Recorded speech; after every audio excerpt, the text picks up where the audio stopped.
Assalamualaikum warahmatullahi wabarakatuh. Selamat pagi, siang, atau malam teman-teman semua, teman-teman Salsabil, adik-adik.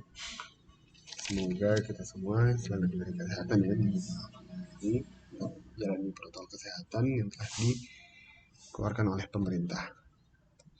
Oke, perkenalkan nama aku Taufik Hidayat, mahasiswa vokasi akuntansi Universitas Indonesia angkatan 2020.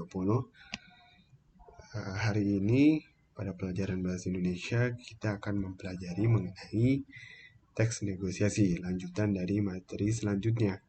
Referensi pada materi kali ini yaitu berasal dari modul paket C halaman 71 hingga 73 di modul yang teman-teman Salsabil sudah dapatkan.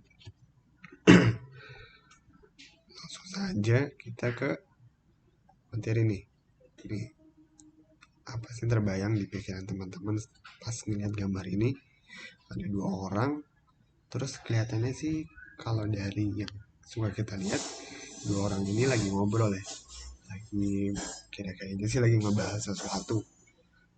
Apa sih yang sedang mereka lakukan? Ada yang tahu nggak? Mungkin teman-teman tadi udah tahu ya dari judul materi pada hari ini.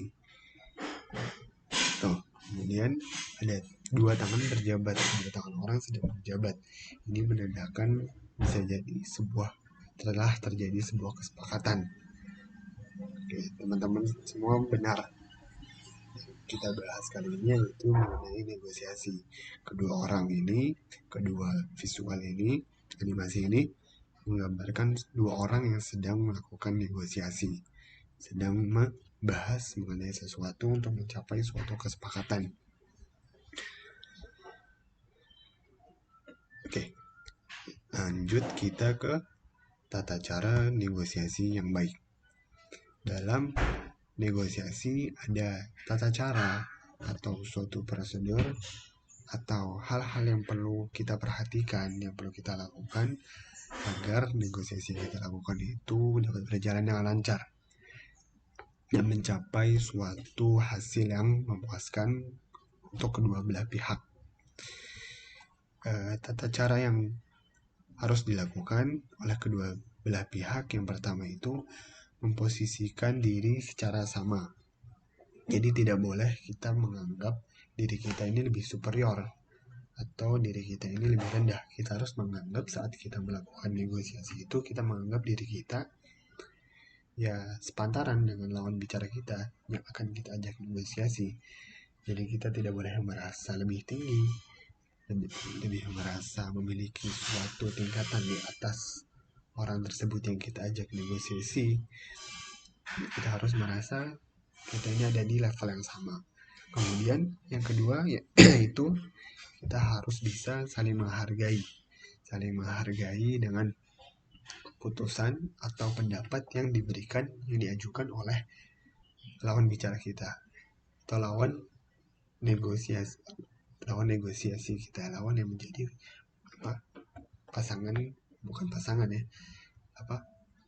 lawan bicara kita. Saat kita melakukan negosiasi pasti akan banyak pendapat-pendapat yang diberikan oleh baik itu dari kita maupun lawan bicara kita. Jadi kita harus saling menghargai. Kalau kita tidak menghargai, bagaimana kita akan dihargai oleh orang lain? Kemudian yang ketiga, mengutamakan untuk mencari solusi.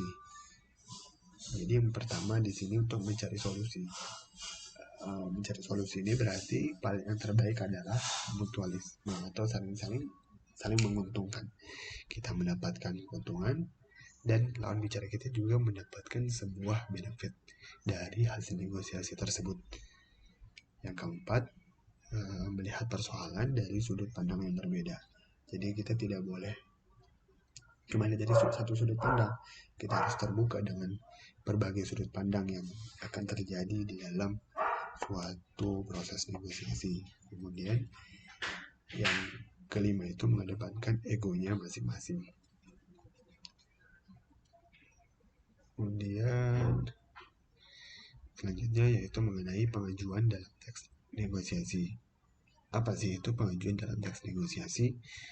yaitu bagian pertanyaan yang mengawali atau membuka sebuah peristiwa negosiasi. Jadi negosiasi itu tidak bisa terjadi kucuk-kucuk tiba-tiba langsung terjadi negosiasi. Jadi mungkin ini beberapa contoh yang dapat kita lakukan apabila ingin memulai suatu negosiasi. Pertama itu misalnya, contoh bagaimana rencana studi wisata ke Tanjung Mira? Apakah semua temanmu setuju? Nah, dari pernyataan seperti ini atau pertanyaan seperti ini, kita dapat memulai suatu negosiasi. Nanti misalnya Antonya itu bertanya kepada teman-temannya, bagaimana rencana mengenai studi nanti ke Tanjung Mira tersebut. Kemudian nanti mungkin ada teman-temannya yang mengajukan beberapa pendapat, beberapa argumen mengenai studi tersebut. Kemudian yang kedua bisa juga menggunakan kalimat pertanyaan seperti ada kode yang terbuat dari kain sulam tidak? Nah, ini biasanya akan mengawali suatu proses negosiasi. Kemudian yang ketiga, bisakah saya mengajukan permohonan kredit UKM? Yang keempat, Bu, saya mau beli gitar ini, berapa harganya? Nah, ini udah sering banget kan ya, udah lumrah lah terjadi di antara kita semua. Saat kita ingin membeli sesuatu, tentunya di tempat-tempat yang seperti pasar tradisional atau pasar-pasar, bukan seperti supermarket. Kalau supermarket sih harganya biasanya sudah fix, tidak bisa kita ganggu gugat, tidak bisa kita ubah-ubah. Itu tidak bisa melakukan negosiasi di dalam misalnya suatu supermarket, misalnya di Indomaret atau Alfamart. Apabila harganya sudah ditetapkan seperti itu, maka yang kita harus bayarkan juga sebesar itu pula. Kemudian selanjutnya yaitu penawaran dalam teks negosiasi. Apa sih itu penawaran dalam teks negosiasi? Yaitu bagian yang memberikan respon terhadap bagian pengajuan dalam sebuah peristiwa negosiasi. Nih, kurang lebih maksud dari penawaran dalam teks negosiasi ini, setelah tadi kita mengajukan, lakukan suatu conversation atau suatu percakapan, maka nanti dilanjutkan dengan penawaran. Nih, sebagai contoh yang keempat ini, Bu, saya mau beli gitar ini, berapa harganya? Jawabannya yaitu bisa itu gitar antik, nah harganya 500.000 rupiah. Nah dari sini itu nanti biasanya akan memunculkan negosiasi, proses negosiasi. Misalnya, wah ternyata 500.000 ini bagi anak ini terlalu mahal. Biasanya nanti dia akan melakukan penawaran. Dia akan menawar harga yang lebih rendah. Misalnya, bagaimana dengan 400.000, Bu? Atau bagaimana dengan 300.000 rupiah saja, Bu? Apakah boleh? Itu mungkin saja terjadi. Kemudian yang kedua itu, ini bisa jadi jawaban dari nomor 1. Apa itu wajib? Bagaimana kalau kita berwisata keluarga saja? Nah, terus yang ketiga, Bapak bisa mengajukan kredit UKM, tetapi harus ada proposalnya yang lengkap ya. Nah, itu jawaban dari pengajuan dalam teks negosiasi. Kemudian selanjutnya, persetujuan dalam teks negosiasi. Apa itu persetujuan dalam teks negosiasi? Persetujuan dalam teks negosiasi yaitu bagian yang menyatakan kesepakatan para pihak kesepakatan bersama dalam peristiwa negosiasi. Nah, seperti yang kita ketahui tadi di awal, tujuan dari teks negosiasi atau dari sebuah sebuah negosiasi yaitu untuk mencapai sebuah solusi, mencapai sebuah kesepakatan yang tentunya kesepakatan tersebut dibuat oleh semua pihak yang terlibat di dalam sebuah proses negosiasi. Lanjut kita ke contoh-contohnya. Yang pertama yaitu boleh saja asal didukung oleh mayoritas siswa dan diizinkan oleh kepala sekolah. Itu jawaban dari nomor 2 tadi. Lanjutannya, kemudian ini proposalnya lengkap dengan fotokopi lampirannya. Yang ketiga, boleh Bu, untuk harga segitu rasanya tidak terlalu mahal. Nah, ini jawaban dari tadi yang saat anak tersebut melakukan penawaran harga. Mungkin kalau dalam konteks ini tadi anak ini tidak melakukan penawaran harga. Saat ibunya mengatakan Rp500.000, anaknya langsung setuju dengan harga tersebut karena baginya tidak terlalu mahal.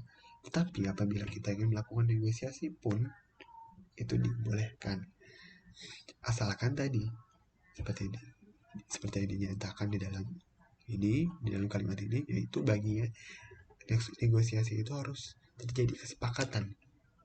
Kalau salah satu pihak saja tidak sepakat, maka negosiasi bisa dikatakan tidak mencapai tujuannya.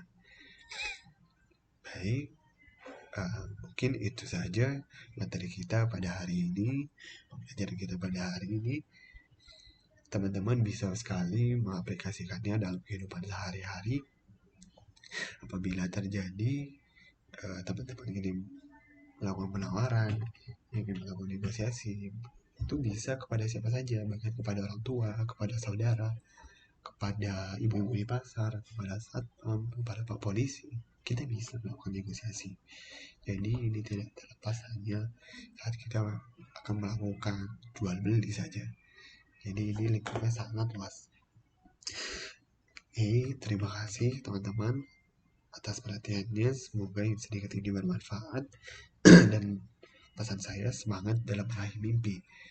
Apalagi teman-teman masih dalam usia muda, masih usia yang harus penuh dengan pengembangan diri agar nanti tidak menyesal pada saat sudah besar nanti. Saya Taufik Hidayat, pamit undur diri. Wassalamualaikum warahmatullahi wabarakatuh.